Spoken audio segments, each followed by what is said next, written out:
we can get this flight off of the deck here. So I'm going to call the Winnebago County Board meeting to order. Tonight is Thursday, March 25th, 2021. It is 6 o'clock p.m. And tonight's invocation and pledge of allegiance is by board member Paul Arena. Mr. Arena. Thank you, Mr. Chairman. Lord, thank you for bringing us together today to serve the people of Winnebago County. Guide us in our work so that our decisions are fair to all those who we serve. Lord, watch over all the people in our community who risk their own health and safety, serving as first responders in healthcare and in the work that is keeping our community functioning during this long pandemic. We pray for the souls of those who have been lost in the pandemic and for the families who have lost loved ones. Amen. Amen. I pledge allegiance to the flag of the United States of America, to the republic for which it stands, one nation, under God, liberty, indivisible, with liberty and justice for all. All right. Thank you, Mr. Arena, for that pledge and the invocation. We'll move on to number 3 on our agenda. Are there any adjustments to our agenda, Mr. Thompson? No, Mr. Chairman. Thank you. So we will move on to our roll call. Clerk Kamau, can you please call the roll for this evening? Certainly. Thank you, Mr. Chairman. This evening, we will start with Mr. Hoffman. Present. Mr. Kelly. Present. Mr. Lindmark. Present. Mr. McCarthy. Present. Mr. McDonald. Here. Mr. Neighbors. Here. Mrs. Red.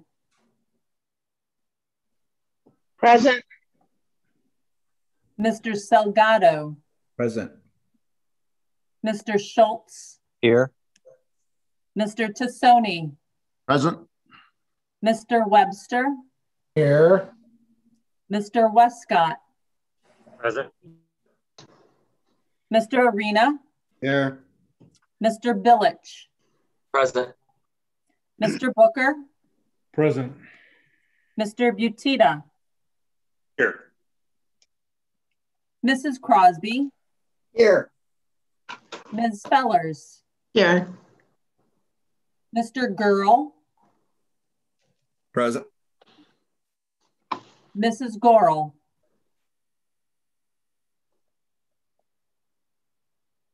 Mrs. Gorel. Mr. Chairman, that is 19 present and 1 absent. Thank you, Clerk Kamau. We do have a quorum this evening. We'll move on to number 5 on our agenda. I don't believe we have any awards, public hearings, or public participation. Is that correct, Mr. Thompson? That's correct, Mr. Chairman. Okay, we do have a presentation by our CFO, Mr. Rickert, on the public safety sales tax. Mr. Rickert, are you ready to present? Yes, Mr. Chairman. First, I want to check to make sure everybody can see the slide on the screen. Nothing yet. Okay. Let's see what's going on here.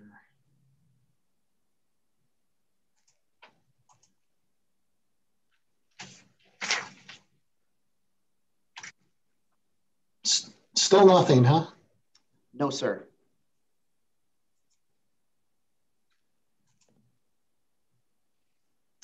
You're good now. Thank you. Okay, good evening, everyone. I'm pleased and privileged to give you a presentation tonight on the public safety sales tax.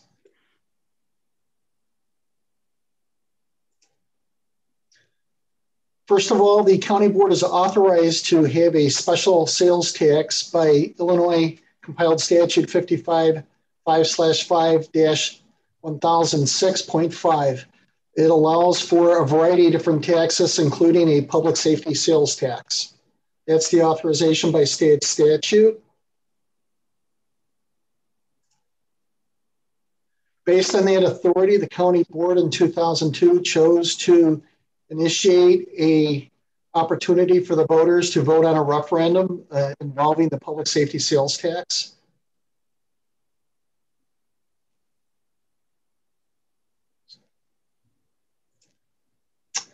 And with a lot of help and support from the community, a number of people stepping forward, this referendum did pass, and that's where we are today. So I'm going to bring you forward with some of the financial information we currently have related to this tax. Before you is the 2021 public safety sales tax budget. As you can see, non-departmental costs are $4.2 million. The sheriff is the largest capacity of this fund with $13.1 million. Other expenses are $1 million. Probation, $821,000. Public defender, $965,000. State's attorney, $1.2 million. And for debt service, in regards to the jail and the new sheriff's office, is $5.6 million a year. And the next logical question that most people will have, well, what are those non-departmental expenses? What are those other expenses? So we're going to get a little bit more detail here. Essentially, all the offices involved with the public safety sales tax, their health insurance is run through this fund also. And that's a nice tie-in because this is a direct correlation between the services provided by those personnel and the ancillary costs associated with that service. If you look over here at other expenses, you have the circuit court and the circuit clerk. They're very nominal in relationship to the other expenditures. And then you have alternative programs, and I'll go into a little bit more detail on what that is and what those programs are. But that, in essence, for 2021 is the budget for the public safety sales tax. To give you a little bit different visual on how this looks on a pie chart, you can see 49% of these expenditures are the sheriff's office. The non-departmental that we broke out earlier is 15%. Debt service is 21%. State's attorney 5%. Public defender 3%. Probation 3%. And other expenses 4%. Now, we talked a little bit earlier about those other costs. That would be the Rosecrans Center receives money through alternative programs. And the point of these alternative programs are these are programs initiated along with the public safety sales tax to help provide alternatives to the criminal justice system for people associated with those services. So we're trying to divert people from having to need those services and thereby reduce crime, provide help for the community, and reduce costs related to the criminal justice system in Winnebago County by providing for these other services. As you can see, we're pretty steady. These are actual expenditures for throughout the years. You can see 21, that's our actual expenditure to date. But if I click over one more, you'll see that we're budgeted for $391,120 in our budget this year for alternative programs. To get an idea of the fund balance and activity in the aggregate for the budget, these are actual expenditures, but this will show you where we have been for the past 6 years with expenditures versus revenue. The blue line is revenue. The red line, or I should say orange line, is the expenditures. You can get a rough estimate of what those dollars are from here, and we'll go into a little bit more detail on what those numbers are on the next slide. But you can see we've had a consistent pattern for the last 5 years of spending more, especially these last 2 years, of spending more money, significantly more, out of the public safety sales tax than we had revenue coming in. All the way over here in 2021, you can see there's been some adjustment with the budget related to that. Mr. Chapman, the prior CFO/administrator, repositioned some of the expenditures to take some pressure off of the public safety sales tax, and this is the result. A more striking demonstration of where we are with our fund balance is the slide coming up here. And there you go. You can see in 2016, we had a fund balance of 14 million. 2017, it went to 11. 2018, 10. Then we had some huge dips. 2019, it went down to 5.4. 2020, we only had $451,000 in there. And because of those adjustments made by Mr. Chapman, we are projected to be at 1.1 million at the end of the year if all goes well. But we have to caveat that. We're in the middle of a pandemic. There are certain associated costs. This is based on sales tax. So that's an area of concern we have. This is an area we're monitoring closely. And we're also working very closely with the sheriff's office to try to keep a handle on where we are with those expenditures to be proactive rather than reactive with those expenses. And you can see this last one is our projected. One thing that I advised the Finance Committee and a concern both our external auditors and our bond rating service had with the amount of reserves we're maintaining in both our general fund and our public safety sales tax fund. Generally accepted accounting principles, at least relating to government entities, is they require a 25% fund balance or 3 months worth of reserve in these main general purpose funds. So we're not too bad in our general fund. We're at 21%, which is a deficit of about 1.8 million in what we should have for reserve. We should have 12 million. We only have about 10.4. So you can see COVID has had an impact on our reserves, and that's largely responsible for the general fund deficit. But public safety sales tax is at right now, if we were to close the books, we're at 0%. So we're short our fund balance reserve of 6.7 million fund balance reserve for the public safety sales tax. So one of the goals and priorities in our budget process this year is to try to find ways to identify one, where we can get the general fund back up to that 25%, and two, put a lot of concentration on also doing the same thing with the public safety sales tax and identify ways long-term we can turn this around. I don't think we're going to turn this around in a year or even two, but that has to be our goal, to turn this around, maintain that fund balance reserve, because it impacts the interest rate we pay when we borrow funds or we issue bond debt. So this is a general impact on our budget and something we really want to pay attention to. That concludes my presentation. If you have any questions or comments, I'd be more than happy to answer questions at this time. Thank you, Mr. Rickert. So I'll open up the floor for questions for Mr. Rickert. Please. I have one question. Yeah, please state your name. Okay, this is Jim Webster. Yeah, Mr. Webster, please, you have the floor. Say, Mr. Rickert, years ago, we had like a AAA bond rating. At one point, we might even have been AAA plus. And this was explained to us about the levels of ratings and so forth. And then at one time, then we went down to an A plus, I think it was. Can you tell us where we're at now? We're at an A1 rating, which is the lowest grade for investment grade, which isn't a terrible rating, but it's not the best rating. So that's something, that's a goal. We went from an A, a AA2 to AA3, and that's something we're going to want to push back up. Thank you. So AA1 would be ideal for a government entity. AA2 isn't bad. AA3 is where we are right now. And based on conversations with Mr. Chapman, our prior administrator / finance director, we were on the edge of a downgrade before COVID. So COVID didn't help us at all. It's something that's creating some challenges for us, and really something we're going to have to be cognizant of in the budgetary process going forward. We have to look at ways where we can streamline how we spend our money and more judiciously determine how we can add value without adding cost to the county. So with the rating we have now, in comparison to a person's personal rating, wealth, whatever, when you go to get a car loan or a home loan or whatever, then they want to see where your rating is at, right? And so I guess what, 800 is about as high as it would go for a personal score or something, but they consider 750 or more pretty good. So in comparison to that, our rating is pretty good, or?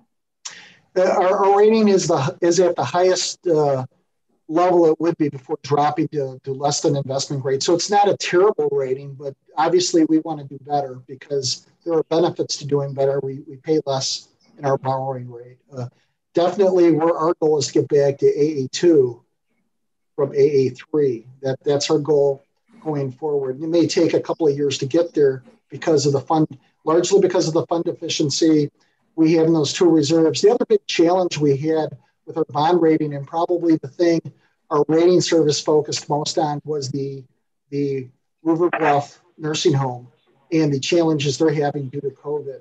And that's something I'm working very diligently with Mr. Chapman and Pat Thompson and Chairman Joe Turarelli on meeting with River Bluff staff, trying to identify cost factors, trying to identify ways we can look at what their situation is and turn them around from this COVID environment. And we're very hopeful that we can work with staff there to at least provide the benchmarks we need to give adequate advice to the board so we can make decision-making on that issue with River Bluff.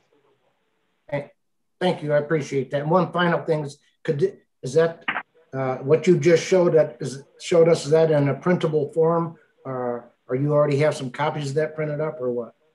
Correct. We have a special site that we post to for the board with this information on there. That's in a PDF format. That's the most readily available format we can put out there in order, so you could just download the file and print.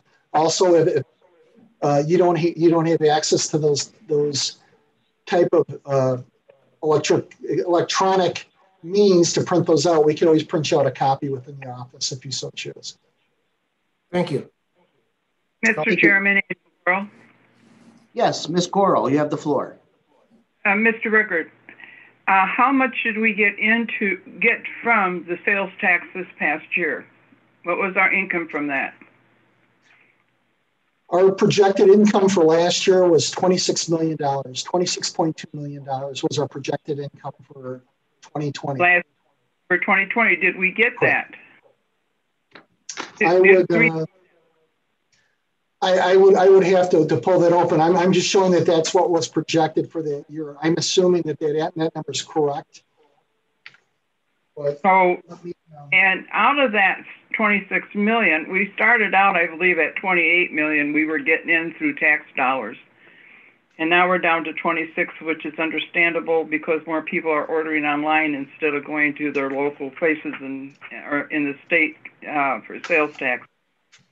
We are supposed to be, off the top of that, actually taking $3 million for alternative programs. And now I see we're down to just $1 million something alternative programs. We promised the taxpayer $3 million for alternative programs. If you want to get a hold of Bill Crawley, and he'll show you where we promised that to the taxpayer that we would do alternative programs to reduce recidivism and to help rehabilitate our inmates, and we had a whole list of things. And yet all that money isn't coming through. I also know that our governor, Rauner, was taken off, I think, $3 million off the top before he sent it to us. I would like to know how much we are actually getting in sales tax, and how much is the state still taking a portion off the top for processing it to us? And because we have a lot of money that I'm looking at in here that isn't being used for what it's supposed to be used for. So I really would like to go back to and find out the difference at this time of what's going on. Thank you. Okay, Ms. Gorla, while you were asking your question, I was able to pull up that information for you. For 2019, the earnings of the public safety sales tax was $28.5 million. For 2020 was $27.1 million. So there was a significant dip in 2020. And for 2021, it looked very similar. It was $27.8 million is what we're projected to have for revenues for that. To answer your question, the state does charge a fee for any sales tax that the state collects and processes. And that's true for any fund. That would be true for the new mental health fund or any other sales tax collected by the state. They're going to collect a processing fee for doing so. Thank you.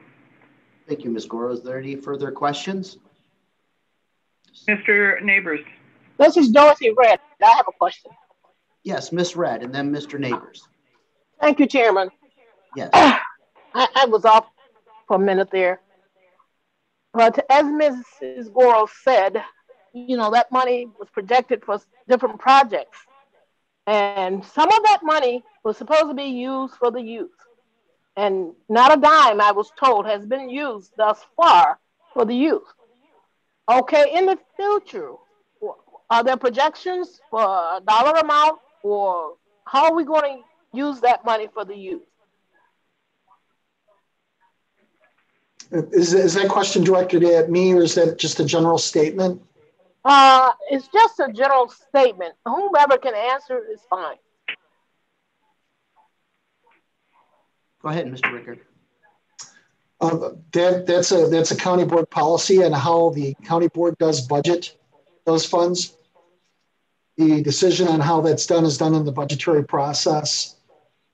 Currently, as you can see, one of the largest expenditures we have is to pay for our criminal justice system, particularly the operations of the jail and the sheriff's office take up more than half of that. So, I mean, that's really a policy decision of the county board on how to spend that money. I don't think it was to be used for salaries. I don't believe.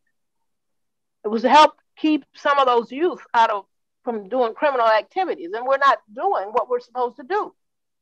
So I think maybe the county board needs to take a look at it. If it's on us to do it, I guess we have to do it. Okay, thank you, Ms. Red. Mr. Neighbors? Thank you, Mr. Chairman. This is what I saw in the presentation is a good opportunity, you know, for the county board to evaluate on how the public safety sales tax works, because credit to Mr. Rickett, he's new, so he doesn't know everything that's been going on since the public safety sales tax has been going on. And credit to our police department, because our police department is their motto is to protect or serve. You know, that's the job of the police department. And, you know, the questions that I have on here can't get answered from anybody on the board or from the police department, because I want to know, what are we doing to reduce recidivism? I want to know, what are we doing for crime prevention? And Mr. Rickett, he's in charge of the finance, so he doesn't have that answer. The police department, their job is to protect and serve. Their job is, you know, we love to try to make the police department try to fight crime, try to reduce crime, but their job is to protect and serve. That's not their job.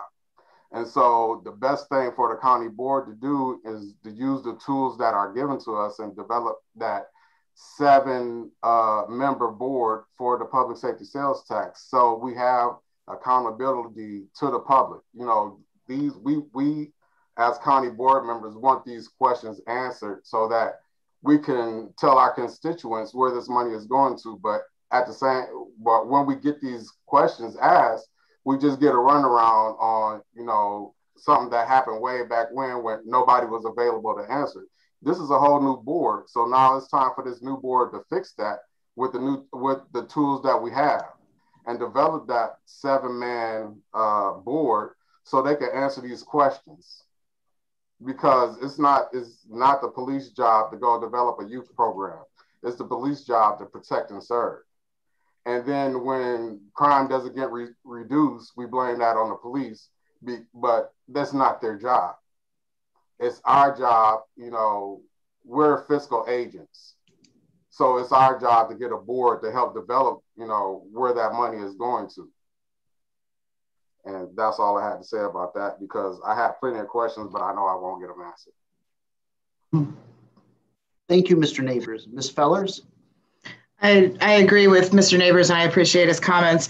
The ILCS code that Mr. Rickert quoted that allowed for the establishment of the public sales tax, and this is a comment, not a question, defined public safety as the prevention of, the detention of, or the detection of crime, the prevention of crime, firefighting, medical, including mental health, ambulance, other emergency services, and police.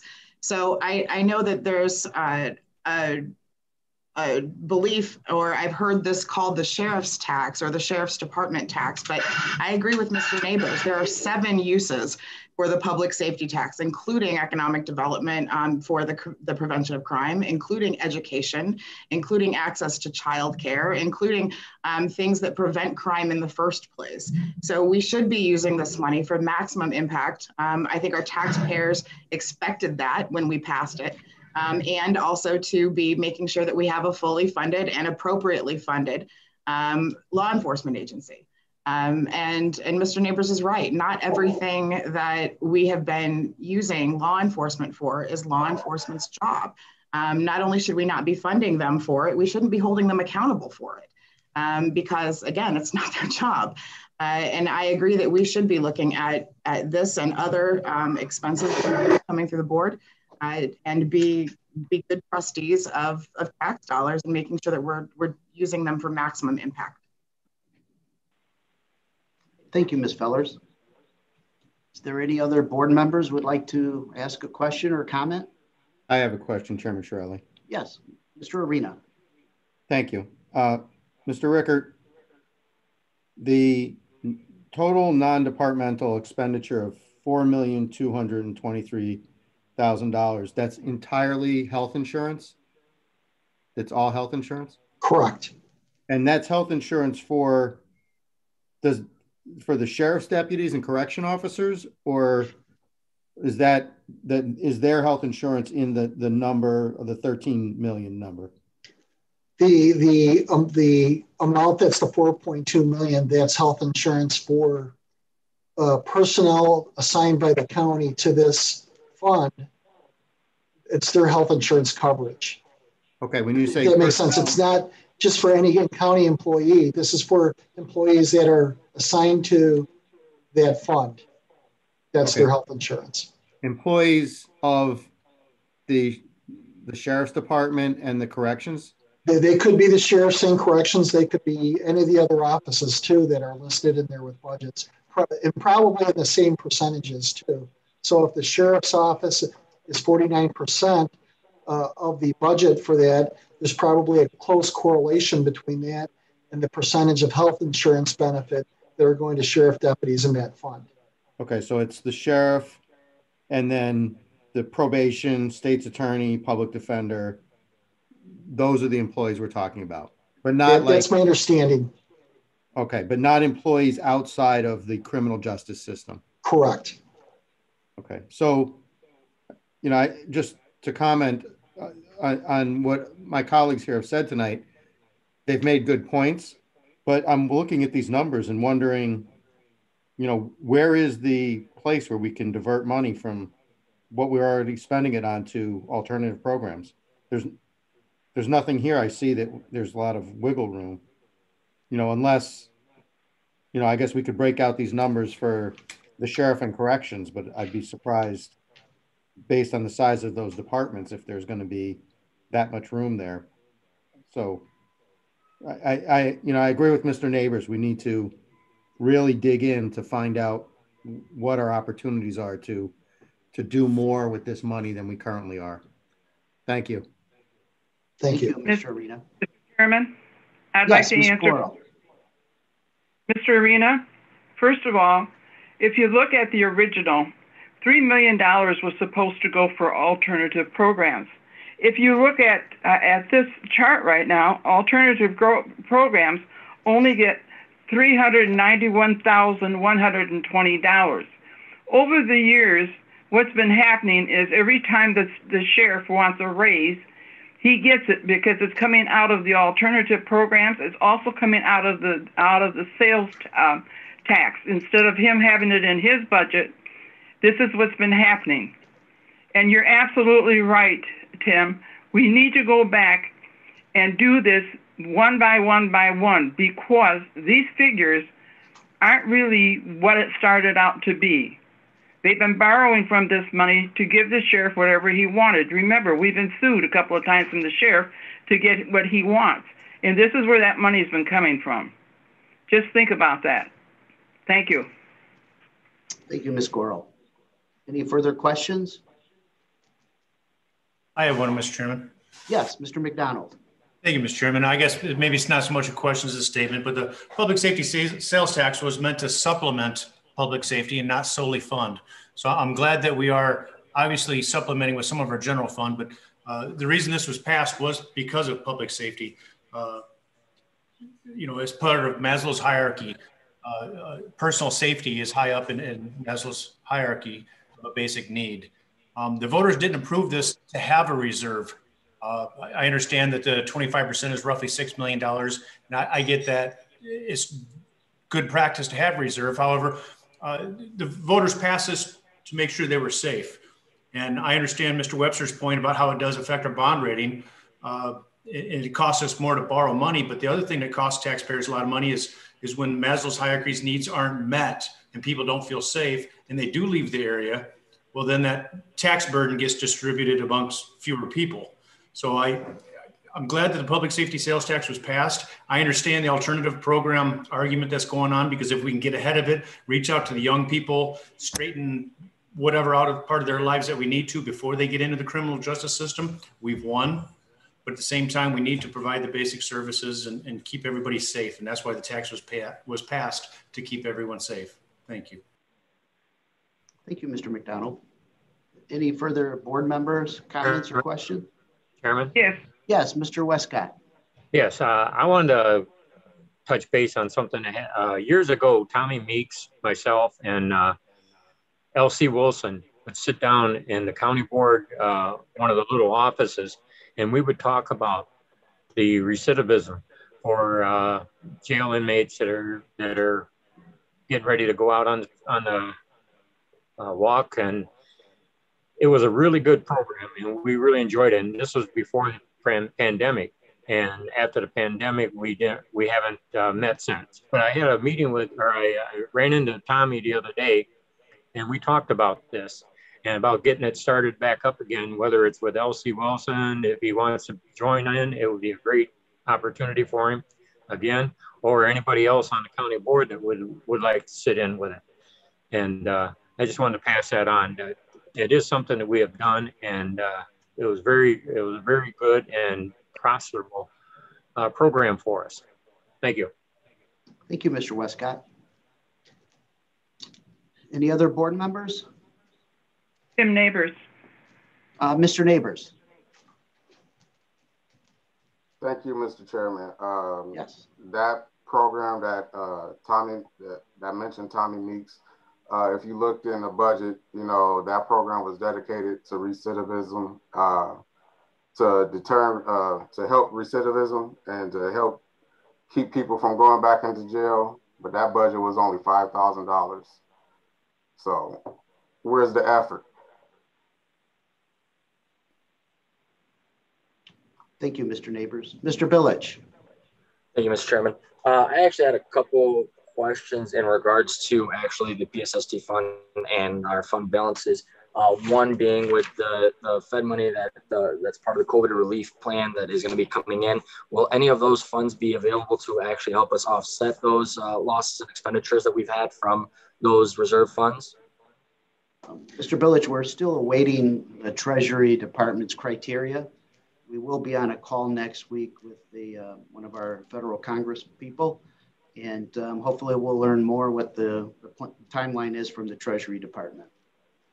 Okay, thank you. And then follow up with the alternative expenditures. We also noted that there's a couple of programs that we work with Remedies as well as with Rosecrans. Do those tie in with the mental health side of things as far as the mental health sales tax as well?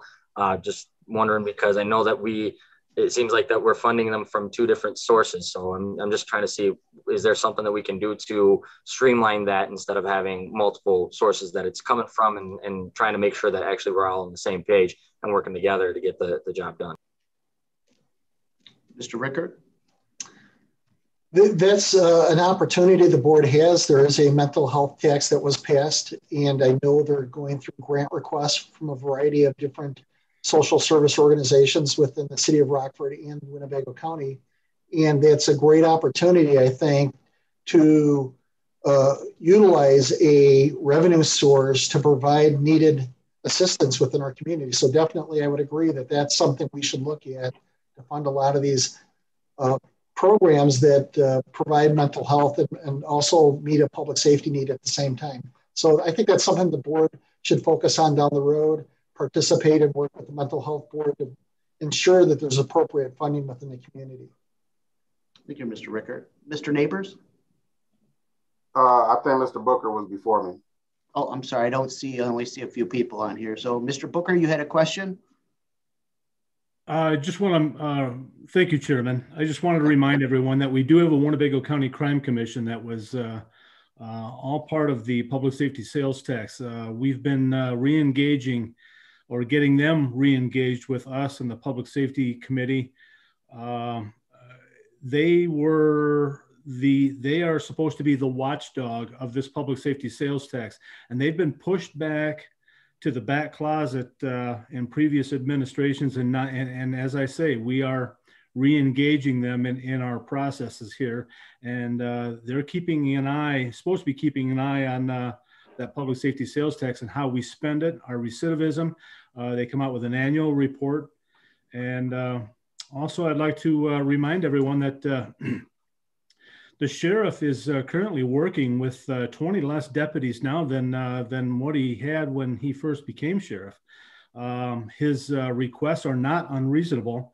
Winnebago County has the highest crime rate in the state of Illinois per capita. The sheriff is also, brought in federal inmates that brings us additional revenue of right around $300,000 a month. I have numbers on that. If anyone, I don't know, maybe we could bring it up in Public Safety Committee report, but I need to remind everyone that the sheriff is one of our biggest, Sheriff's Department is one of the biggest revenue getters for us. So that goes into the general fund. So again, I just want to remind everyone of that. Thank you. Thank you, Mr. Booker. Mr. Neighbors. So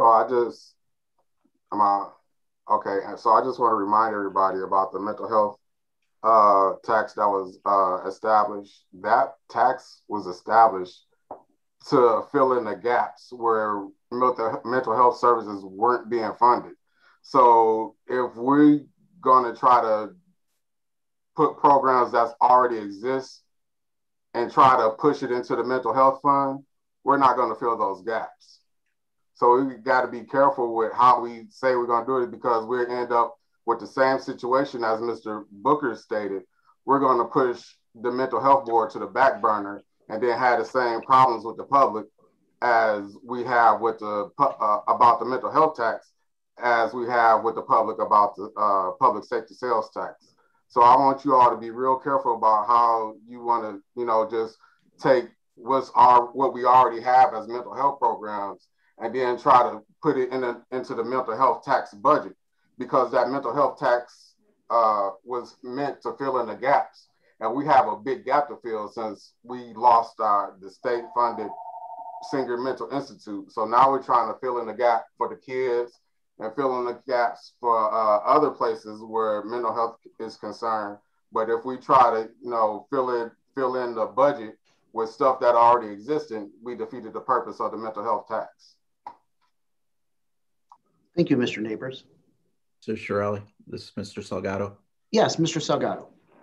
Thank you. I think it's good discussion for everybody to have this. I kind of asked Mr. Richter a little bit through email about if we had any internal policies regarding, our public safety tax, out there. There wasn't a direct answer. I think it's pretty vague, Mr. Richter, on the way the funds can be spent. So I think we need to go back to figure out what our internal policy was at the time. If we don't have one, then, we have to look at to see, who's making the decisions on how the money is spent. And obviously we have the authority vested in us to actually create the budget regarding those PST funds. So that's the step. I do agree with Mr. McDonald. I think it's a supplemental piece. I know that we got the jail. If you look at the debt service that's out there, it goes to pay off the jail out there, the construction of it, and all that sort that goes on. So it is a supplemental piece of it. I don't entirely agree with Mr. Neighbors or his interpretation of having a board. I don't think that was the intent. I could be wrong. I wasn't part of that board. I do feel that Mr. McDonald's on the right track, that it was a supplemental piece to it to support public safety of some sort. I do understand Ms. Gorel's standpoint, having a dollar amount. Maybe there was if the policy was set in place of the allocations of the funds, certainly if there is something out there, we can always revert back to that policy, right? And if we don't see it, obviously there is a trend that we can make that decision on ourselves to impose, some sort of internal policy for that. So we have the authority if we want to bring in the crime commission and have them more engaged in the process, and also directing the sheriff's department on what direction they need to head in. That's also a step that we can take, but ultimately it's a policy that we have to establish internally for that function. And I think we've discussed this many times in the past of who has the authority, how can they spend the money for allowable, unallowable spending that occurs. We see it with the body cams, we see it with the radios, we see it across the board with many things that are across the board that those funds are being used for. Not saying that they're not good intentions or being used wisely or whatever the case may be. But I think we have to look at the policy as a whole. And I think that's the first place that we need to start. So it's good commentary to hear. I like the alternative programs as well. I think we need to focus on that as well. But obviously the internal policy needs to be in place there. And like I said, we have the authority to approve budgets at the end of the year. So with that discretion, we know where that ended with us. Ms. Gorel kind of brought up the lawsuits with the sheriff. So it's a sensitive topic. And I think it's a good demonstration by Mr. Richter, Mr. Thompson, to kind of putting into place, because I see 2016 where our revenues are a lot less than our expenditures. And that when did that start happening? It's a good question, when that trend has started. And at that time, we should have been very, very observant to figure out a way to stop that trend. But for now, it's too late. We can't really recoup all that. So, but that's my recommendation, hopefully my comment going forward that we can look at. Thank you. Thank you, Mr. Salgado. Any further questions or comments from board members? Mr. Chairman, this Brad Lindmark. Mr. Lindmark. First of all, thank you, Mr. Booker. You had the facts that I was looking for earlier when I was going to speak. The Sheriff's Department was working off a budget that is years old, but I also think we need the voters, what they voted for, what we told them we were going to spend the money on, we need to do it. They voted it in. If we can find a way, we need to do that. I agree with a lot of points were made, but to blame the $3 million from the that we start out for the youth programs and alternative stuff that the sheriff raised in lawsuits took $3 million. I don't know what we're paying him, but I'm sure it's not that. He is operating on a short staff, but again, we need to focus on what the voters voted for. Thank you. Thank you, Mr. Lindmark. Any further board members? Chairman Shirley. Yeah, Mr. McDonald. Thank you, Mr. Chairman. Mr. Thompson, the County Board Resolution 2002 CR 206 was referenced tonight in Mr. Rickert's program. Could you get us all a copy of that resolution so we can read for ourselves to see exactly what it says? Yes, we'll do that first thing in the morning. Thank you, Mr. McDonald. Thank you, Mr. Thompson. Anything further from board members? Mr. McCarthy. Yes. Thank you, Mr. Chairman. Yeah, just to, I guess, basically piggyback, starting with Mr. Neighbors, Aaron Booker, and Angie Gorel, that this is a great interaction that we're doing. And when it comes to that public safety tax, and I was the biggest supporter of it, it is for, cops, corrections, and courts, and also for the alternative programs. So I'm glad we're all discussing it and bringing it forward, because one thing we don't want to do is to get this off track. So if it is a little bit off track, let's make sure that we get it on track. And the same goes for that mental health tax. That's going to be soon. I guess it's already in place and we'll be doing so forward. So we also have to watch that as well. Thank you. Mr. Shirley, just one more thing.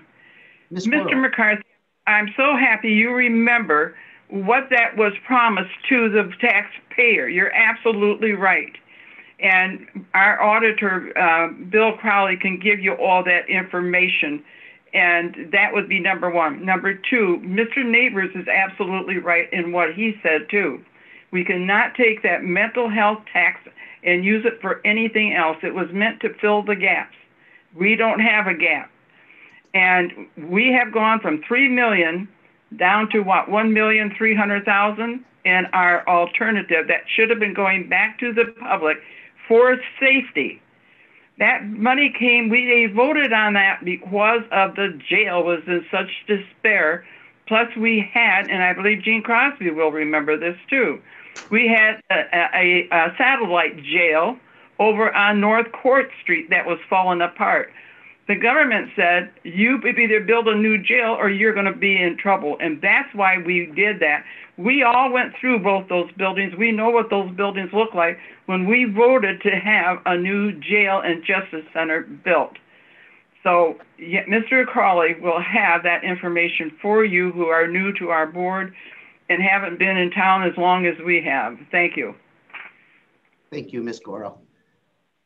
Anybody else? County board members? Yeah, this is Mr. Schultz. Mr. Schultz, please, you have the floor. Thank you, Mr. Chairman. You know, we have beaten this from different perspectives based on the soapbox that we have individually over my 12 plus years on the board. And it really is time for a reset. Whatever we have said and battled about in the past, that was when there was actually money in the public safety sales tax fund. Folks, the chart is telling us that that money that we talked about, that we debated about, it's gone. So it is time for a reset on the entire conversation. Thank you, Mr. Schultz. Anybody further? Mr. Chairman, if I may. Yes, Mr. Billage. Thank you, Mr. Chairman. I actually agree 100% with what Mr. Schultz said there. And one thing, just to reference back, and honestly, when I made a comment about tying in with the tax for mental taxes, because we're talking about mental programs, mental health programs that are part of this program. So therefore, I'm just wondering if that's something that we can look at to making sure that those gaps can be filled in where they need to be. People mentioned the gaps. There is a gap. Obviously, everybody agrees on that. And if there is a gap, then we need to apply that correctly. And if we can streamline whatever we can streamline, that always benefits to make sure that we're not sending out money 10 different directions. And then we have to actually go back and form another group that's going to decide and determine which direction that was actually supposed to go or not supposed to go. That's my only comment. Aside from that, though, definitely as far as public safety sales tax, is something to look at, and this is good information. If we can get back to making sure that we focus on the public safety sales tax and what we're actually discussing here, that's absolutely true. I agree with Mr. Schultz 100%, and I would actually suggest that the Public Safety Committee go ahead and do their homework on it, and I know that they can hammer it out. We have a committee that's in charge of dealing with the public safety sales tax already. Technically, on behalf of the county board, that would be the Public Safety Committee. And I agree 100%. If we can put them on board, put this right back in their field, I think they heard all the comments that we had to make here tonight. And I think that if anybody else wants to be involved, they should go to that meeting and be a part of that committee meeting as well. Thank you, Mr. Billage. Any board members?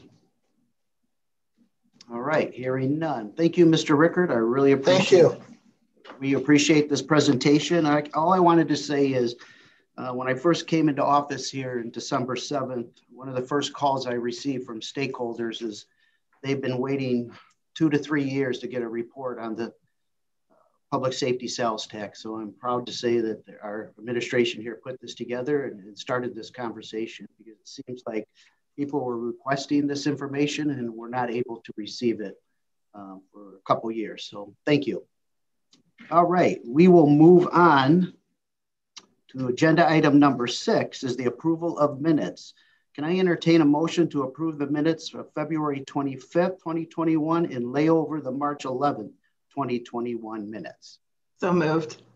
Ms. Fellers moves to, do I have a second? Second. I'm not sure who said it, but I heard a second. Tim Neighbors. Mr. Neighbors, thank you. Any discussion on the approval of the minutes and lay over the minutes? Hearing and seeing none. Clerk Gamal, can you please call the roll? Certainly. Thank you, Mr. Chairman. We will start with Mr. Kelly. Yes. Mr. Lindmark. Yes. Mr. McCarthy. Yes. Mr. McDonald. Yes. Mr. Neighbors. Yes. Mrs. Red. Yes. Mr. Salgado. Yes. Mr. Schultz. Yes. Mr. Tassoni. Yes. Mr. Webster. Yes. Mr. Westcott. Yes. Mr. Arena. Yes. Mr. Billich. Yes. Mr. Booker. Yes. Mr. Butita. Yes. Mrs. Crosby. Yes. Ms. Fellers. Yes. Mr. Girl. Yes. Mrs. Gorel. Yes. Mr. Hoffman. Yes. Thank you all. Mr. Chairman, that's 19 yes. I'm sorry, 20. Angie joined us right before the discussion, so I will put her down as joining the meeting, and we have 20 yes. Thank you. Clerk. Thank you, Clerk Gamal. The minutes have been approved. We move on to number 7 is the consent agenda. Can I entertain a motion to approve the raffle report and the auditor's report? Got a motion by Ms. Crosby and a second by Mr. Neighbors. Any questions on the consent agenda? Hearing or seeing none, Clerk Gamal, can you please call the roll? Certainly. Thank you, Mr. Chairman. We will start with Mr. Lindmark. Yes. Mr. McCarthy. Yes. Mr. McDonald.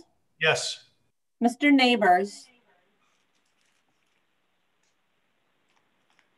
Mr. Neighbors. Yes. Thank you. Mrs. Red. Yes. Mr. Salgado. Yes.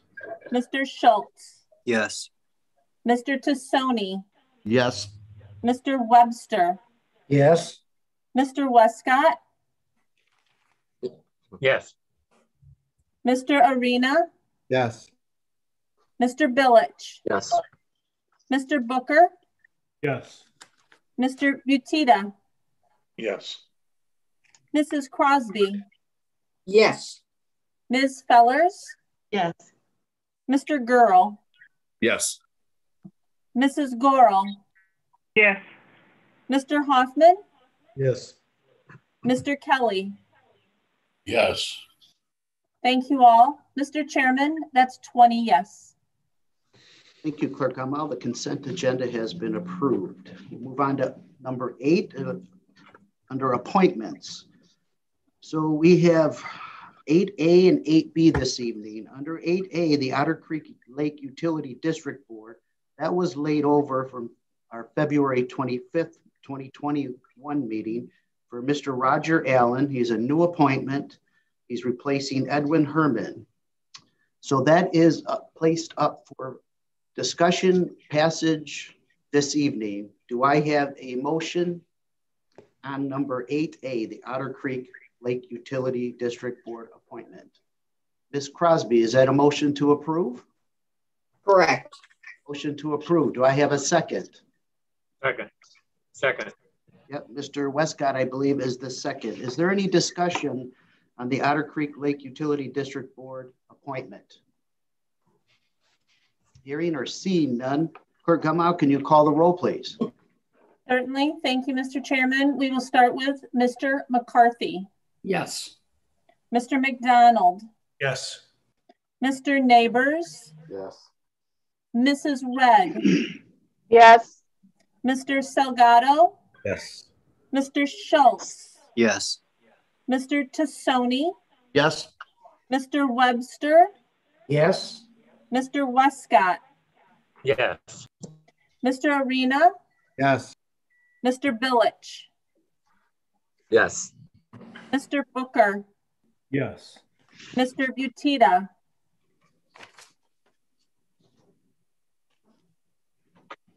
Mr. Butita? How about a thumbs up, Mr. Butita? I got the thumbs up. Thank you very much. Mrs. Crosby. Yes. Thank you. Ms. Fellers. Yes. Mr. Girl. Yes. Mrs. Gorel. Yes. Mr. Hoffman. Yes. Mr. Kelly. Yes. Mr. Lindmark. Yes. Thank you all. Mr. Chairman, that is 20 yes. Thank you, Clerk Gamal. The appointment of Roger Allen has been approved. We move on to 8B. We have the U of I Extension Board. 3 board members were placed up for reappointment. Those were also laid over on February 25th, 2020 meeting. The appointments are Angie Gorel, Aaron Booker, and Jim Webster. Entertain a motion, please. I got a motion to approve by Mr. Lindmark. Do I have a second? McCarthy. Mr. McCarthy seconds. Thank you. Is there any discussion on the U of I Extension Board reappointments? Hearing I have a none. question. Mr. Webster. Thank you. This is a question for our Assistant State's Attorney, Left Curia. Is it proper for myself and Mr. Booker and Ms. Gorel to be voting on this when we're the ones up to be voted on? I mean, should we abstain, or I was going to abstain. Direction, please. Yes, you should abstain. Well, I can recommend that you abstain, but you don't have to. All right. Well, I will abstain. Thank you. Thank you, Mr. Webster. Is there any other questions about the 3 reappointments? I do, Mr. Chairman. Yes, Mr. McDonald. Pretty sure I know the answer on this, just for clarification for everybody. Is this a paid board? No. That was quick, no. Mr. Webster. I don't think any of us are on a paid board, are we? And I agree, and I understand that. I just wanted to make sure that everybody watching on YouTube doesn't think that we're putting you guys in some cushy positions that you're making all kinds of money. That's the only reason. Thank you for your comment. Thank you, Mr. Thank you. I think that's a good idea that you said that. Thank you very much, because there's so much talk about politicians doing double dipping and so forth. So it's a good idea to clear the air on that, Keith. Thank you. All right. Thank you, Mr. McDonald. Thank you, Mr. Webster. So everyone knows it's not a paid position. Very good. Any other discussion on the 3 reappointments? Hearing or seeing none, Clerk Gamal, can you please call the roll? Certainly. Thank you, Mr. Chairman. We will start with Mr. McDonald. Yes. Mr. Neighbors. Yes. Mrs. Red. Yes. Mr. Salgado. Yes. Mr. Schultz. Yes. Mr. Tassoni. Yes. Mr. Webster. Abstain, please. Thank you. Mr. Westcott. Yes. Mr. Arena. Yes. Mr. Billich. Yes. Mr. Booker. Abstain. Mr. Butita. Yes. Mrs. Crosby. Yes. Ms. Fellers. Yes. Mr. Girl. Yes. Mrs. Gorel. Abstain. Mr. Hoffman. Yes. Mr. Kelly. Yes. Mr. Lindmark. Yes. Mr. McCarthy. Yes. Thank you all. Mr. Chairman, that is 17 yes and 3 abstentions. Thank you, Clerk Gamal. And the 3 reappointments have been confirmed. Okay, we'll move on to reports of standing committees. The first is the Finance Committee. We have Mr. Salgado. Thank you, Mr. Chairman. The Finance Committee has 3 items tonight to come before you guys. The first one is a resolution regarding HB House Bill 2804, proposed amendments to the state statute 55 ILCS 5-5-25012, which is for the Board of Health. And this resolution was approved both in Finance and Operations. And so I move for its approval. Mr. Salgado moves to approve. Do we have a second? Second. Mr. Hoffman seconds. Thank you. Is there any discussion? Yeah, just real quick. This is in opposition to the House bill. So if we're voting yes, it's in opposition. So we can keep a board member on the health boards out there. So just for clarification on that, this is in opposition to the House bill. I have a question for clarification. Yes. Ms. Fellers, please. Is this in opposition to the entirety of the health bill or that one provision of it? Are we asking that it be amended or are we asking that it be defeated? My understanding, Mr. Arena, I believe it's for the whole House bill. Right. The entire House bill is to prohibit a member of a county board from serving on the Board of Health. So this resolution is to oppose that amendment to the current law. Were there any other portions of law in the bill? The entirety of the bill is county board members can't be on the county board of health? That is correct. There aren't any other provisions in the bill? That is correct. The entire bill is to just prohibit a member of a county board from serving on the Board of Health. Okay, thank you. You're welcome. Thank you, Ms. Fellers. And also just to note that Dr. Martell is also supportive of the county board in opposition to this House bill. Is there any other comments or questions? Hearing none or seeing none. Clerk Gummow, can you please call the roll? Certainly. Thank you, Mr. Chairman. We will start with Mr. Neighbors. Yes. Mrs. Red. Yes. Mr. Salgado. Yes. Mr. Schultz. Yes. Mr. Tassoni. Yes. Mr. Webster. Yes. Mr. Westcott. Yes. Mr. Arena. Yes. Mr. Billich. Yes. Mr. Booker. Yes. Mr. Butita. Yes. Mrs. Crosby. Yes. Ms. Fellers. Yes. Mr. Girl. Yes. Mrs. Gorel. Yes. Mr. Hoffman. Yes. Mr. Kelly. Save Tim Neighbors. Yes. Mr. Lindmark. Yes. Mr. McCarthy. Yes. Mr. McDonald. Yes. Thank you all. Mr. Chairman, that's 20 yes and 1 meowing cat. The resolution has been approved. Thank you. Mr. Salgado, number 3, please. Yes, thank you very much, Mr. Chairman. Next item is ordinance providing for the issuance approximately $3.725 million general obligation refunding bonds, alternative revenue source series 2021A, and I so move. We have Mr. Salgado moves to approve. Is there a second? I don't see any, but Mr. Kelly and Mr. Arena seconds. Is there any discussion? Yes, Mr. Chairman, real quick, Mr. Richter is on the line, but we just had a finance committee before this. This is just to refinance an outstanding debt that we have out there.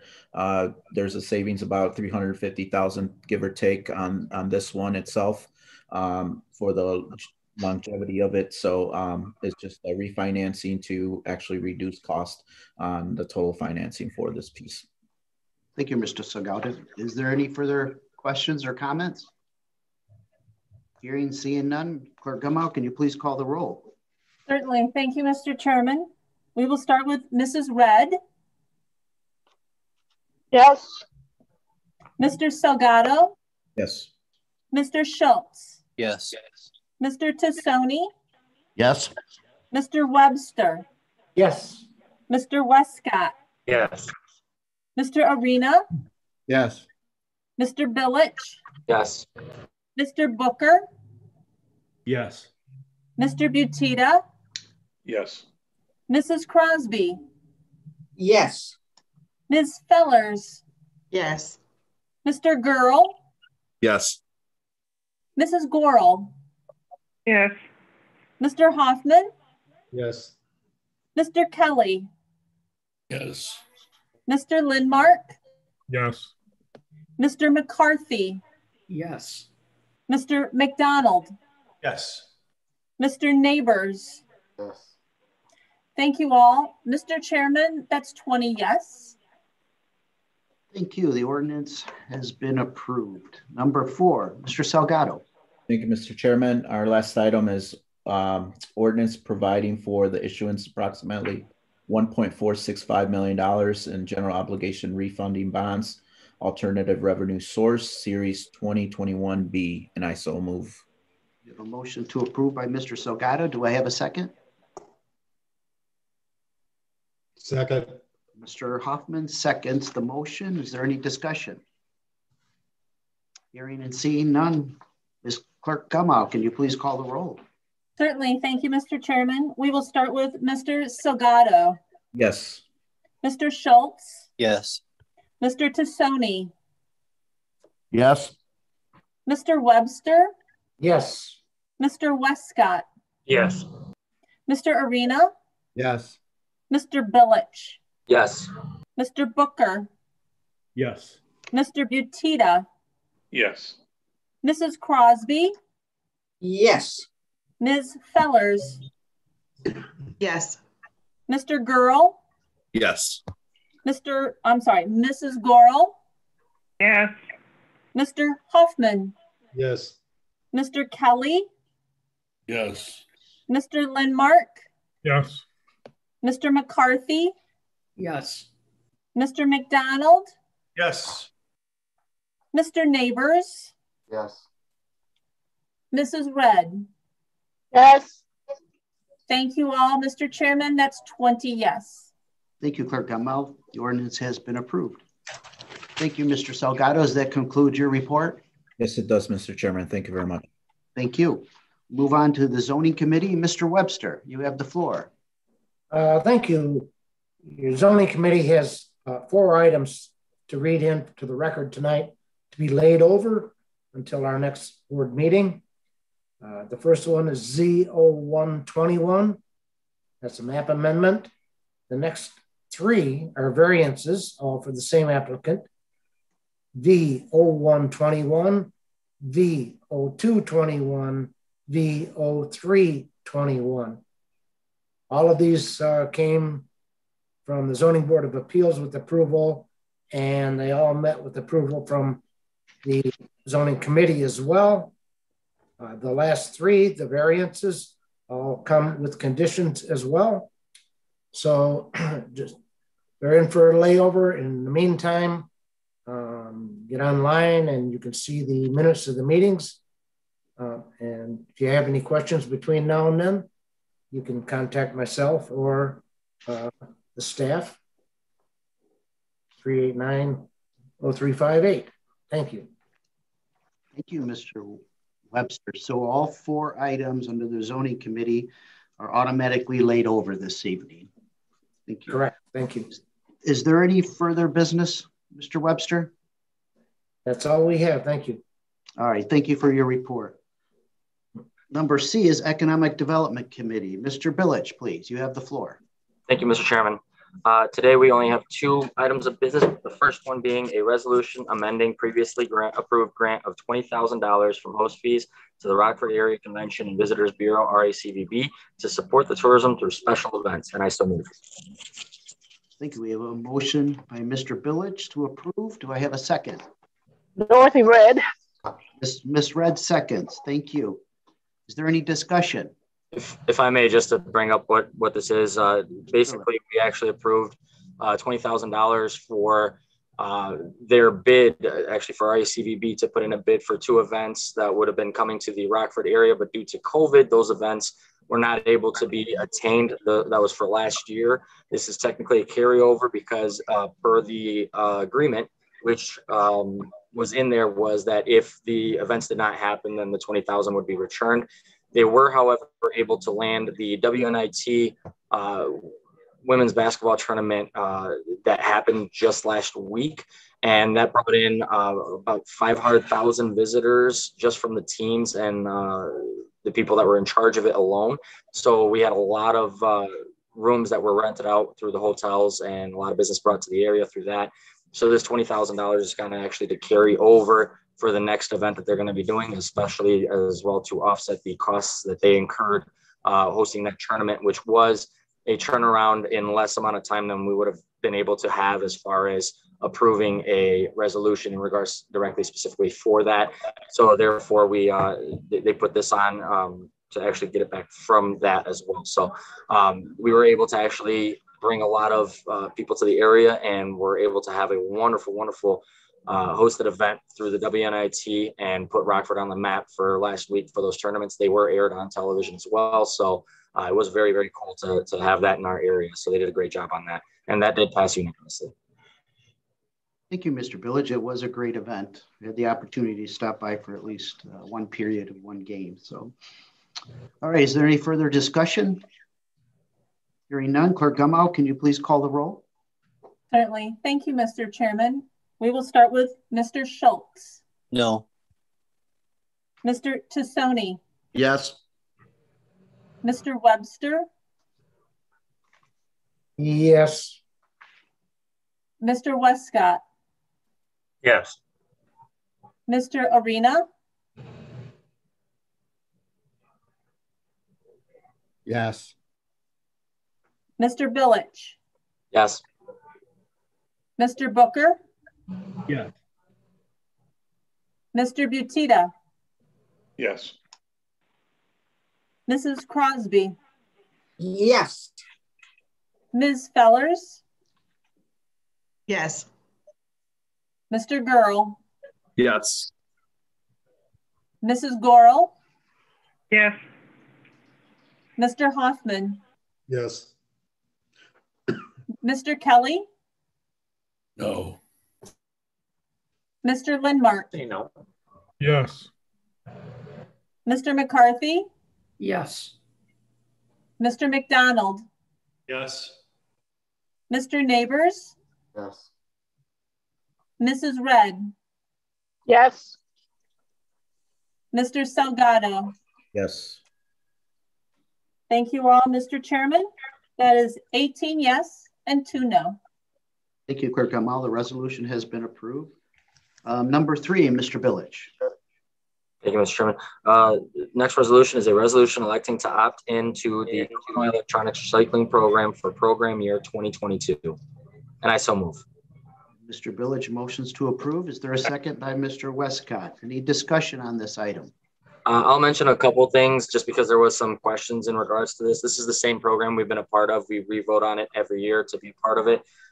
This is the electronics recycling program that actually the county, when they're recycling their electronics, it goes through this program as well. One of the reasons why we have this program and it came to exist was because it would have been on the county's back to have to run a program, a recycling program, and it would have come out of our fundings, particularly from the highway department would have to have somebody in charge of administering help to actually offset us in this regard as far as the electronic recycling and to run this program. So this was actually, even though it does cost us money, it actually saves us money in return to comparing how many staff members we would have to have on staff to be able to operate this program. This is a program that also benefits the Rockford area, and it's through our partner, the KNIB, Northern Illinois Beautiful. They've been operating this program for us for the last few years. One question that was brought up is how much is the amount invested in regards to this particular program. I did check with Mr. Dornbush, and I'd like him to talk a little bit more on it and give a better description of it. But the cost amount for us is $40,000. And then Mr. Dornbush, if he wants to add something to that. Thank you, Mr. Billage. Mr.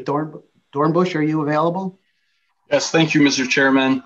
At the time of budget this past year, $40,000 was budgeted for this. We Keep Northern Illinois Beautiful. For the past handful of years, we've donated host fee funds as grants towards them. The $40,000 doesn't go just strictly to the recycling program. It also includes some of the Great American Cleanup, as well as they do a medication collection drive too.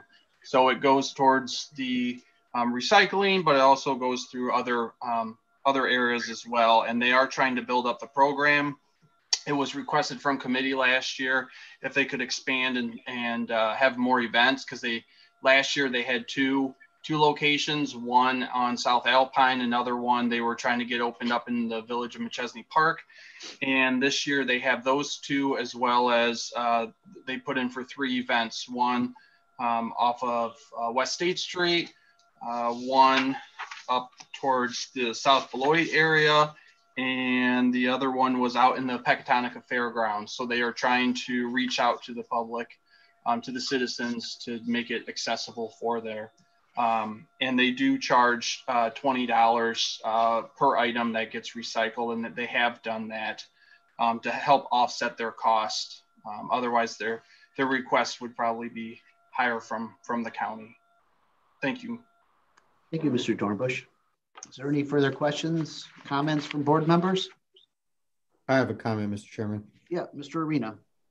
So first, I'm looking at the executive summary here, and it says, was item budgeted, and then it says not applicable.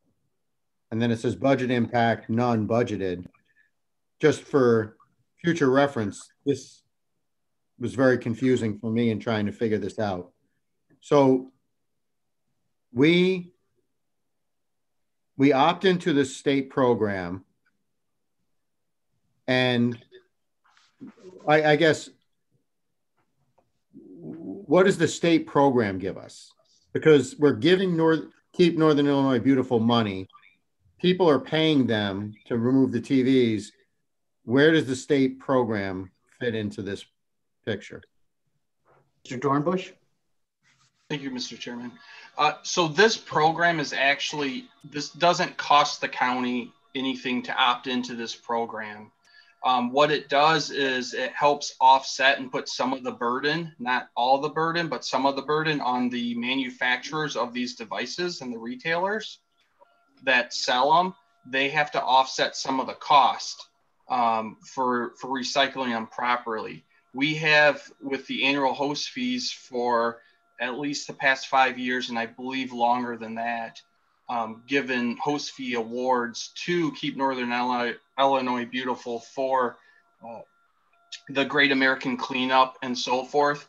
So the $40,000 isn't really for this. That was actually approved at budget time. So this is no budget impact, this item in particular. And if you don't want to participate, the county can actually not participate if they so choose. The city of Rockford ran this for quite some time, and then the state statute changed and they put counties in charge of it or responsible for it.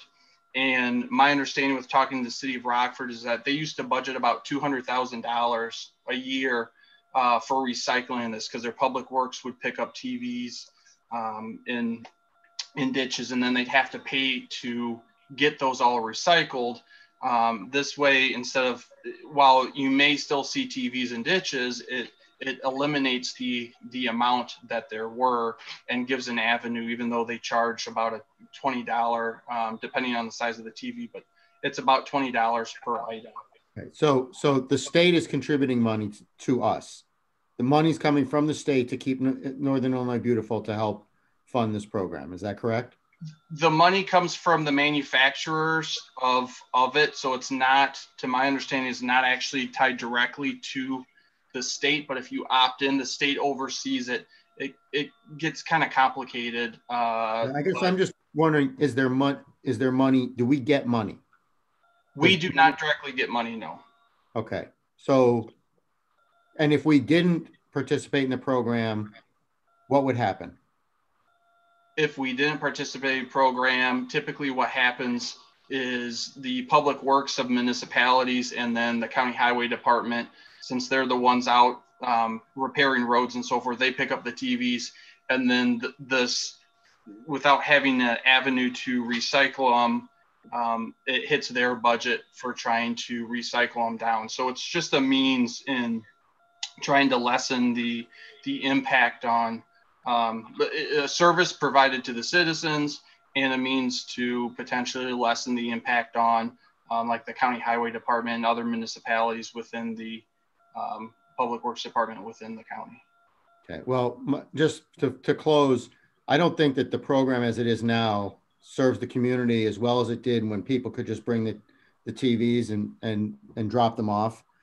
There's quite a few more TVs just abandoned. I understand that there was problems with that. And from your comments, Mr. Dornbush, Keep Northern Illinois Beautiful tends to expand what they're doing. I've brought this up in past years when I voted for it. I'm going to vote for it now, but I do think we really need to take a harder look at this moving up to the next cycle, because I don't think it's getting, we're not providing enough service for the community. Thank you. Thank you, Mr. Arena. Mr. Billich. Mr. Arena, just a quick question on that one. And it's not even towards just what you said, it's actually for the whole board.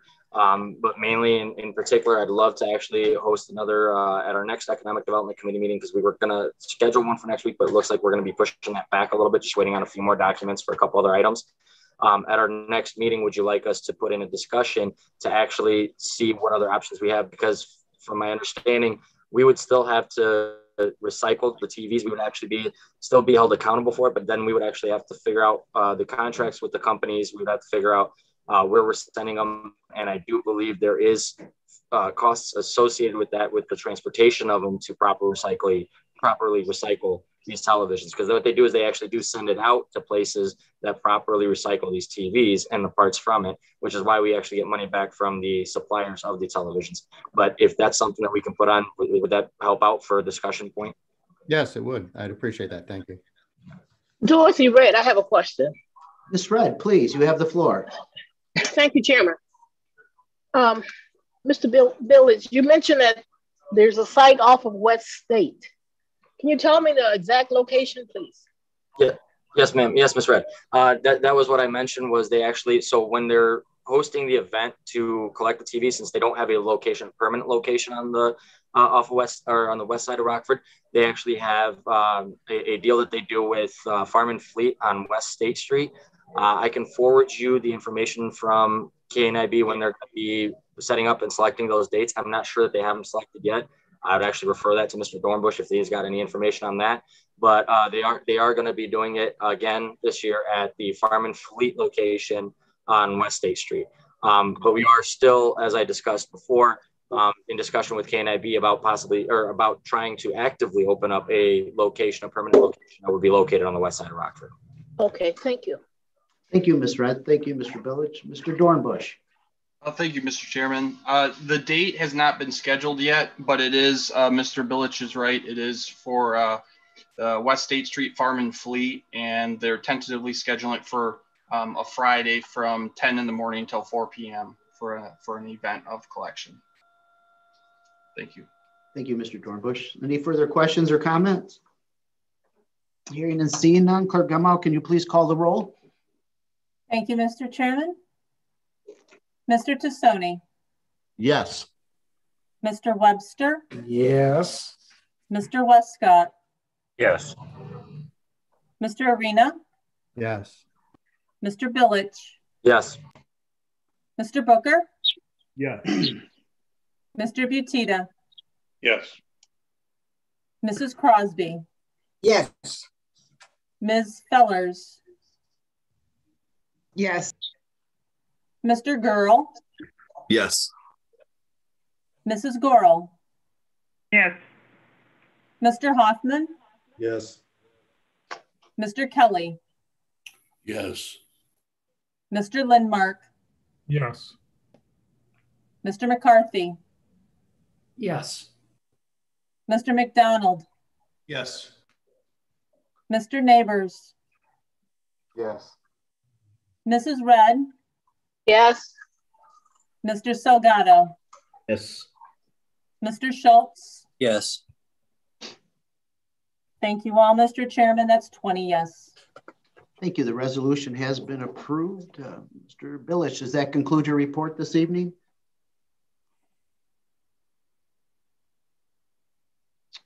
Not hearing. I believe it does. Like he's frozen up. He's frozen up. Okay. Thank you. All right. We will move on to Operations and Administrative Committee. Mr. McDonald. Thank you, Mr. Chairman. We have no report for this evening. Thank you, Mr. McDonald. We'll move on to Public Works Committee. Mr. Tassoni. Thank you, Mr. Chairman. Your Public Works Committee brings forth 3 resolutions this evening. The first item on the agenda is Resolution 21-005. It's an award for bids for mowing and vegetation controls, and I would so move and speak to it. I'll second that. Moves to approve. Mr. Webster, second. Mr. Tassone, you have the floor. Thank you, Mr. Chairman. This is a 2-year contract, $39,900 for 2 years, and it basically it's for turf mowing along Perryville Road, some weed control, and some mulching activities. And it's a 2-year contract with an option for a 3rd year if parties would agree. And like I say, I would ask for a vote on that. Thank you, Mr. Tassone. Is there any questions from board members? Hearing and seeing none. Clerk Gamal, can you please call the roll? Certainly. Thank you, Mr. Chairman. We will start with Mr. Webster. Yes. Mr. Westcott.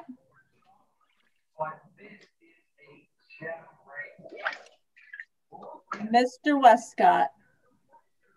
I think they lost their. We had a break in our internet connection. He'll be right back.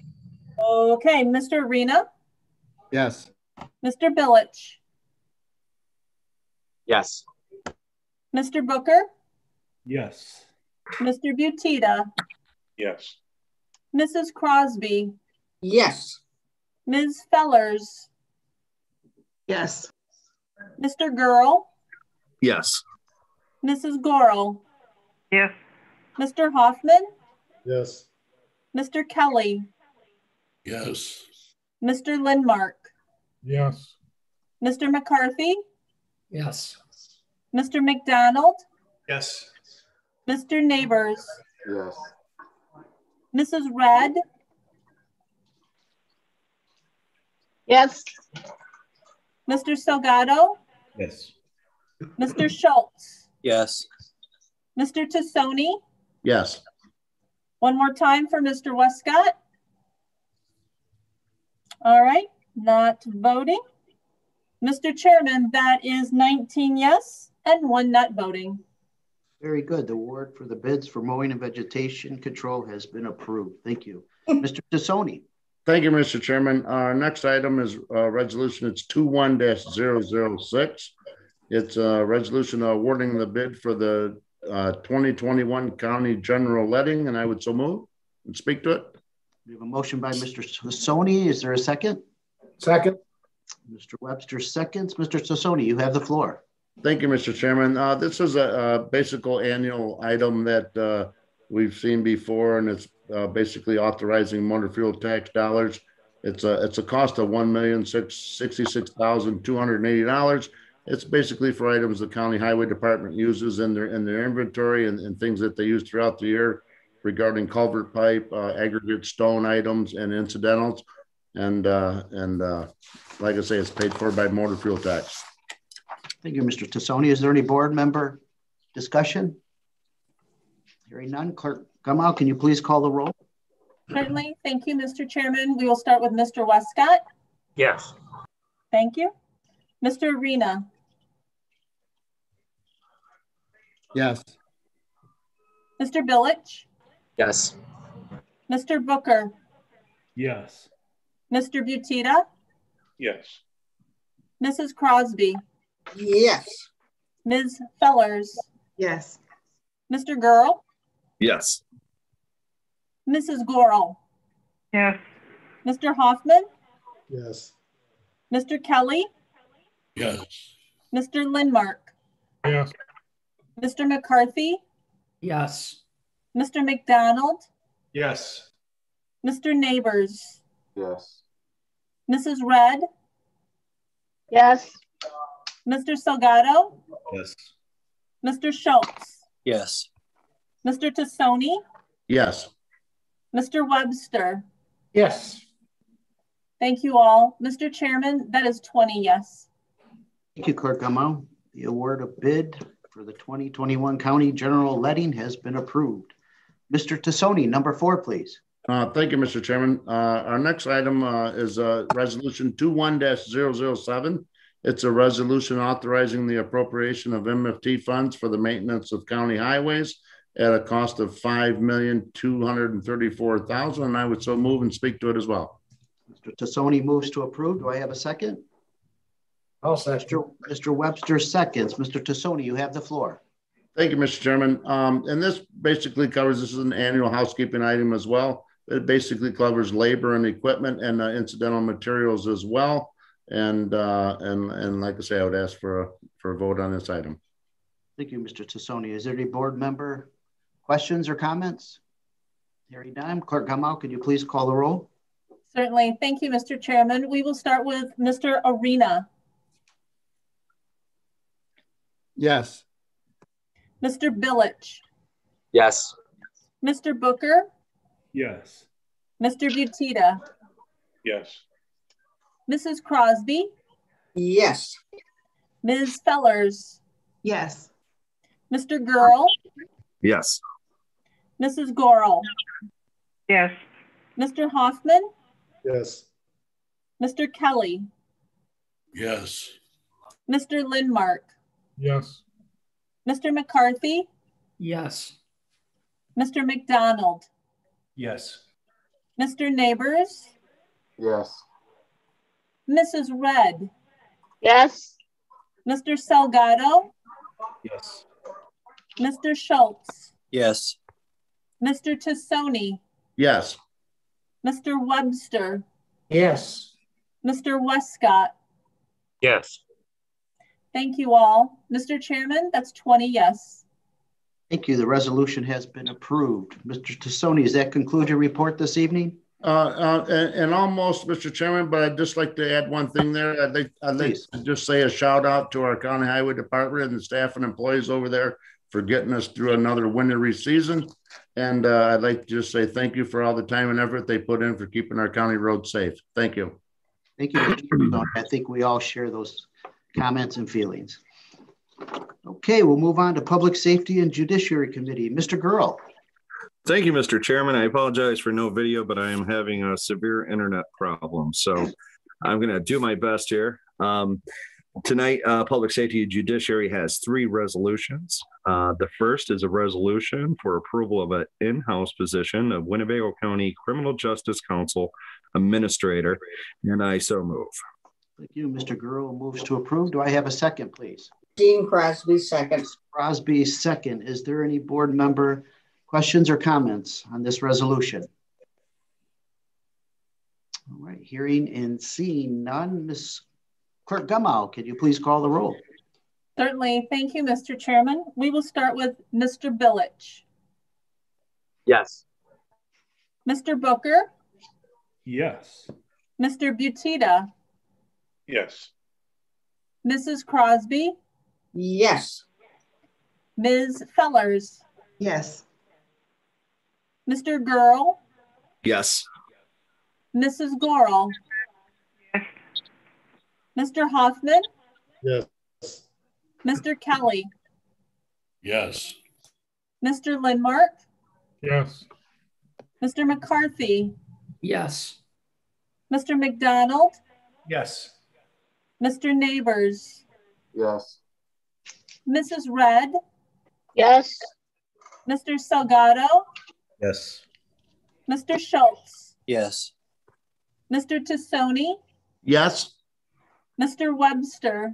Yes. Mr. Westcott. Yes. Mr. Arena.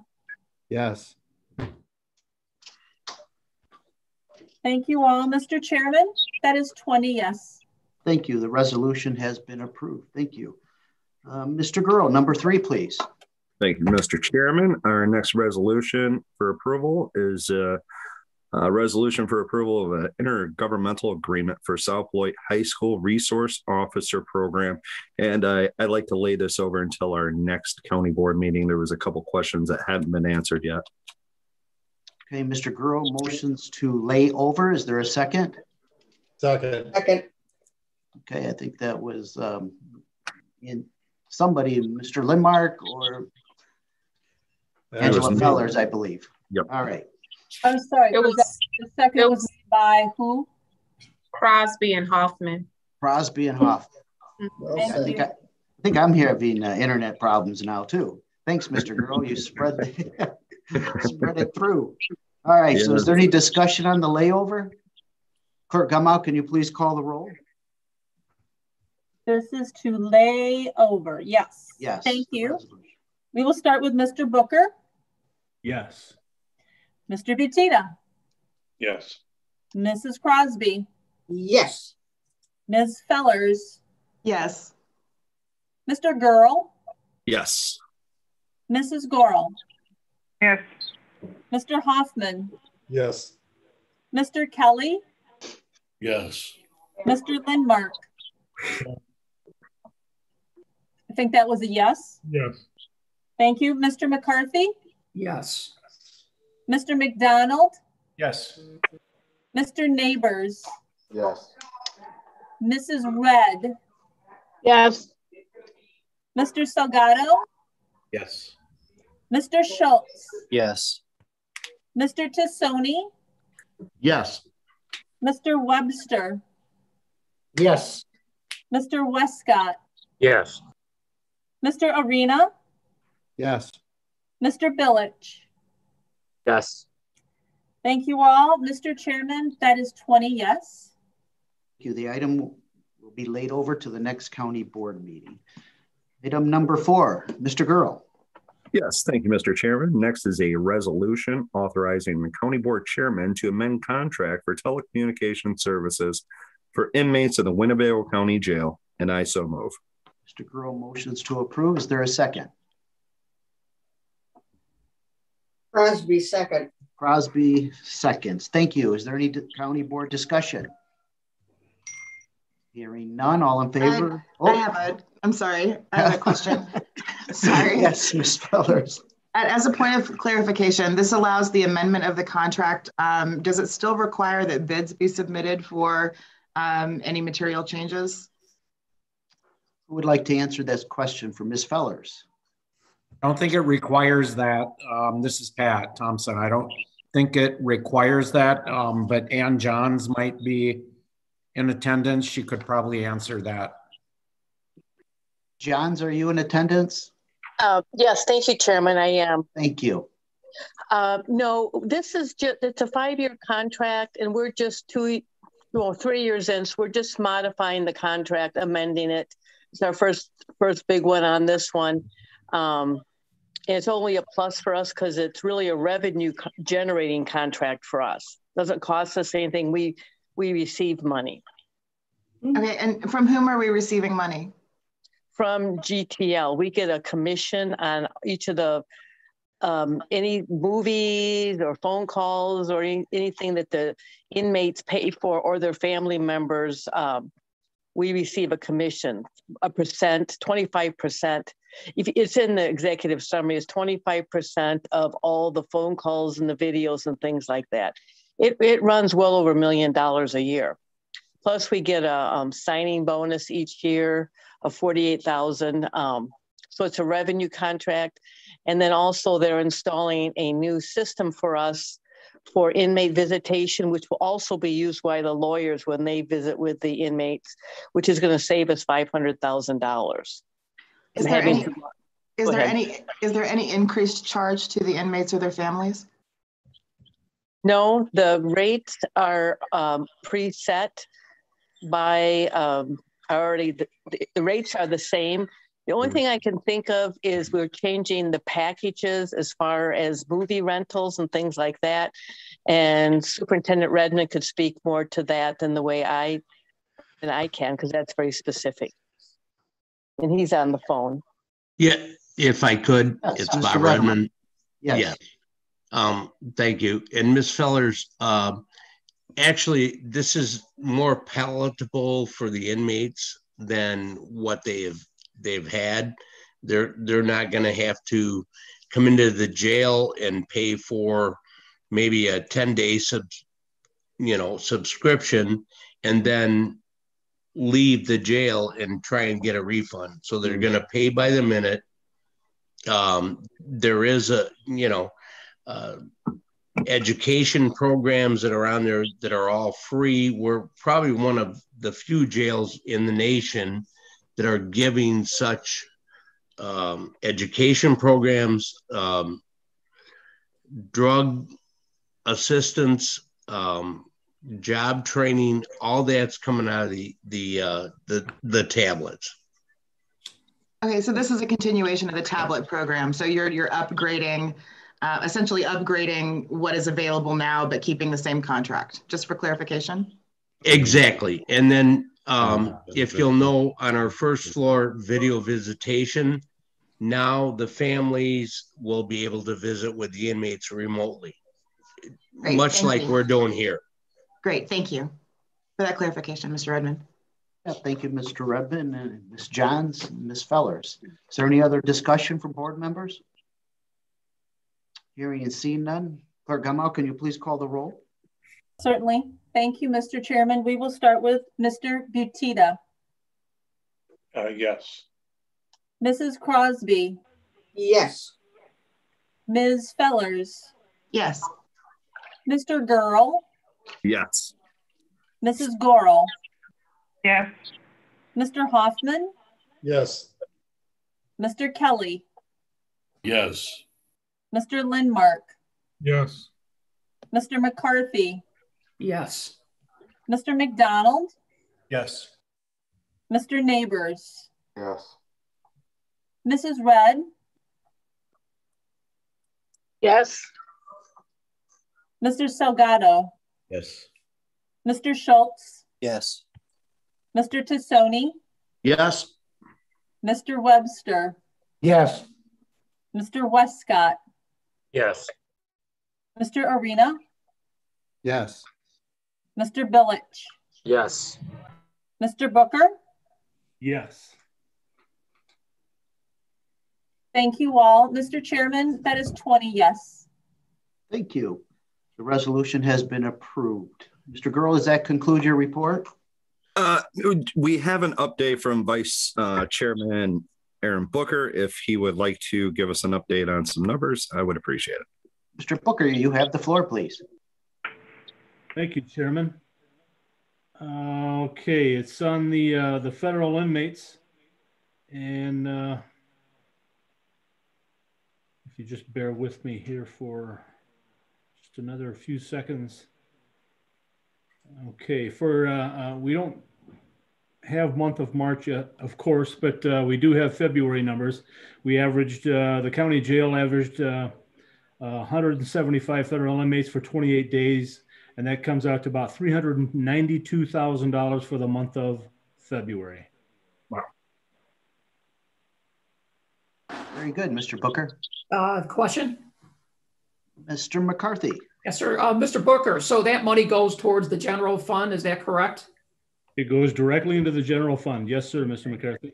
Thank you. Thank you. Dorothy Red, I have a question. Ms. Red, please, you have the floor. Thank you, Chairman. Mr. Booker, what are the expenses from that dollar amount?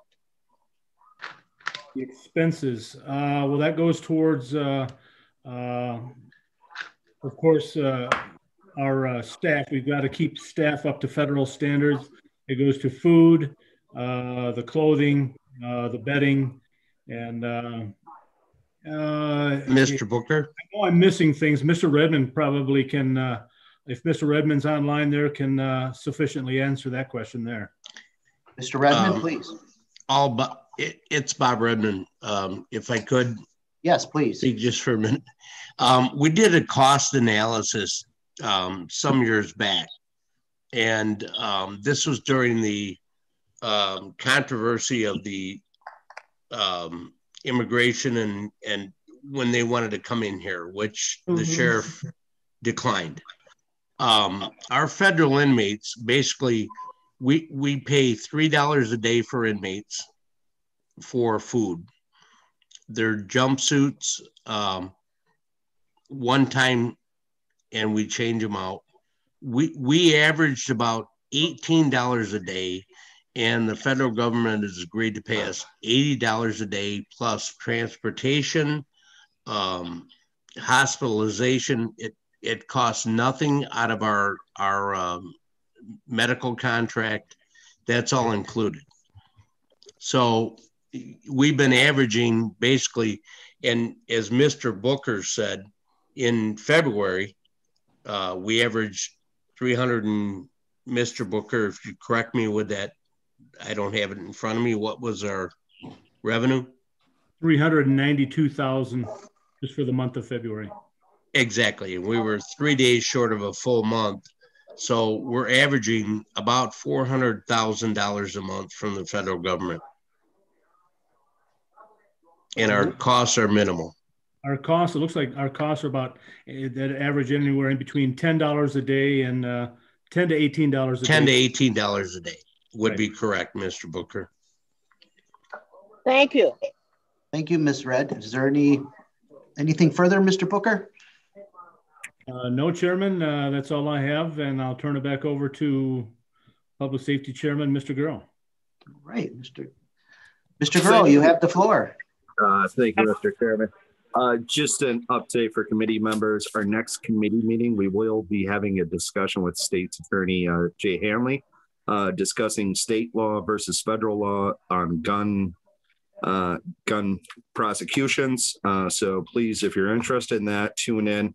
We'll be sending out an agenda on that just so everyone knows. And also, we will be having a conversation coming up with the Crime Commission on the use of public safety sales tax dollars, expenditures. So I did listen earlier. I was trying to chime in, but I'm sorry about the internet connection, but we will be having that conversation soon. Thank you, Mr. Chairman. That concludes our report. Yep. Thank you, Mr. Gurrow. I would also, while you have that discussion going on, invite either Mr. Redmond or Mr. Saganek to talk about the alternative programs they currently do in the jail. Absolutely. Thank you, Mr. Chairman. Yep. Thank you for the report, Mr. Gurrow. Thank okay, you. We'll move on to item number 10 is unfinished business. Is there any unfinished business before the floor today? Yes, Mr. Chairman, I have an item. Yes, Mr. Arena, you have the floor. Thank you. I just wanted to, I believe last Finance Committee meeting, we discussed two pieces of legislation from Senator Stottleman and debated, or had a discussion on whether we would be for or against, and we took no action. I don't think that those were formally laid over. So I wanted to make the request now that we again put them on both on the agenda for the next Finance Committee meeting. Both bills have now been assigned to committee. The bill that addresses the trustee program had a minor amendment done to it, just an adjustment of language, one sentence, so it wasn't substantive.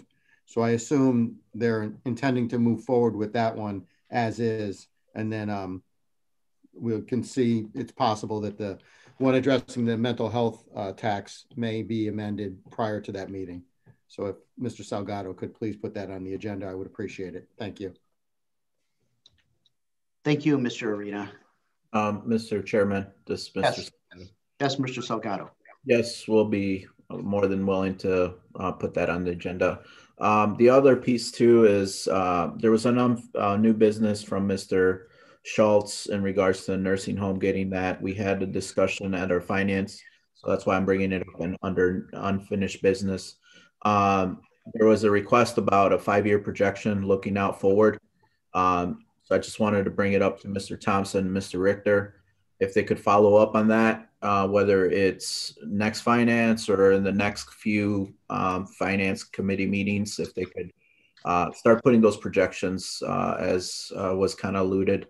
I know it's very difficult on that aspect of it, but I know it's unfinished business, but I just wanted to bring that up as well for Mr. Thompson, Mr. Richter, to kind of have those discussions with Pat and Mark out at the nursing home to see if there's a way they are able to project as discussed in the finance committee.